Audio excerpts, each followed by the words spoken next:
Moi, je suis la lumière du monde, dit le Seigneur. Celui qui me suit aura la lumière de la vie. Alléluia, Alléluia, Alléluia, Alléluia, Alléluia, Alléluia, Alléluia, Alléluia.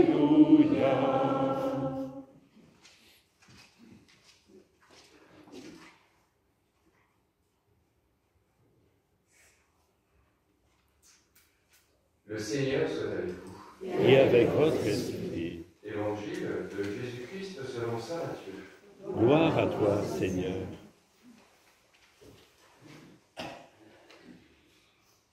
En ce temps-là, Jésus disait à ses disciples, « Vous êtes le sel de la terre, mais si le sel devient fade, comment lui rendre de la saveur? Il ne vaut plus rien. On le jette dehors et il est piétiné par les gens. Vous êtes la lumière du monde. Une ville située sur une montagne ne peut être cachée. Il n'en allume pas une lampe pour la mettre sous le boisseau. On la met sur le lampadaire et elle brille pour tous ceux qui sont dans la maison. De même, que votre lumière brille devant les hommes. Alors, voyant ce que vous faites de bien, ils rendront gloire à votre Père qui est aux cieux. Acclamons la parole de Dieu. Louange à toi, Seigneur Jésus.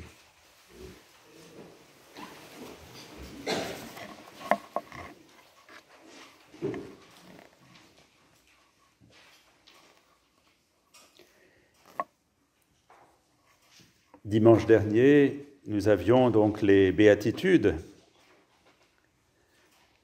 Jésus dit l'importance qu'auront pour le monde ceux qui seront fidèles à l'idéal du royaume des cieux. C'est ça les béatitudes et la suite que nous avons aujourd'hui. Mais je ne sais pas si vous avez remarqué, à la fin des béatitudes, il y a, sur la question de la persécution, « Heureux êtes-vous, serez-vous » voilà, si vous suivez le Christ jusque-là. Et aujourd'hui, c'est aussi le « vous ». Hein, vous êtes la lumière, vous êtes le sel. Donc ce n'est pas simplement quelque chose d'individuel qui est là proposé, mais dans la suite des béatitudes, c'est un projet pour nous tous ensemble.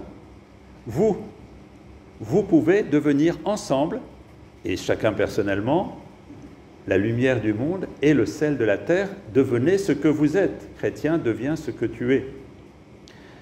Et alors c'est beau, je trouve que les textes s'articulent vraiment bien. Ce n'est pas toujours le cas, mais là ça s'articule bien. Donc en Isaïe, on a entendu tout à l'heure, si tu fais disparaître chez toi le joug, le geste accusateur, la parole malfaisante, si tu donnes à qui a faim, si tu combles les désirs du malheureux, ta lumière se lèvera dans les ténèbres de ton obscurité sera lumière de midi.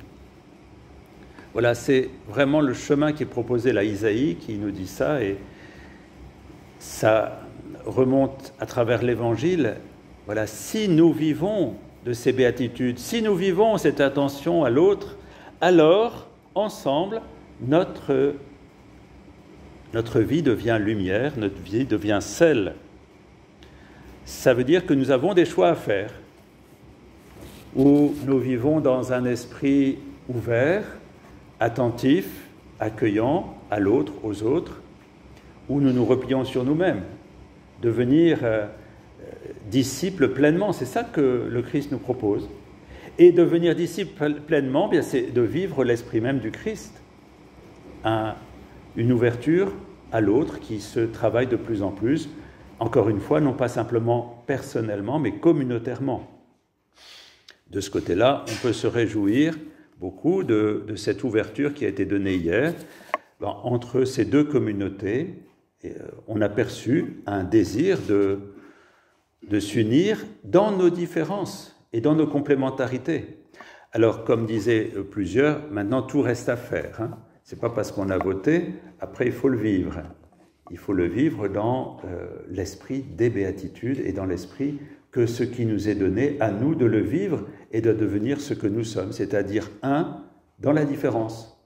un dans la complémentarité, un dans la diversité des vocations et des missions.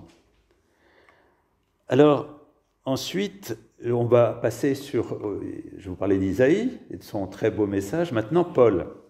Alors Paul qui dit « Je ne suis pas venu vous annoncer le mystère de Dieu avec le prestige du langage ou de la sagesse. » Ça, c'est très intéressant aussi, parce qu'on pourrait penser que, voilà, il faut briller, il faut éblouir pour qu'on voit qu'on est des disciples du Christ. Il y a une tentation un peu espèce de surmoi collectif ou personnel. Je me souviens du supérieur de ma communauté, quand on a fêté le 8e centenaire de la communauté, qui disait « Oui, on a tenu 800 ans et on se prépare aux 800 ans qui viennent. » Ça, c'est vraiment extraordinaire. Qu'est-ce qu'on sait de ce qui va se passer dans 800 ans pour une communauté?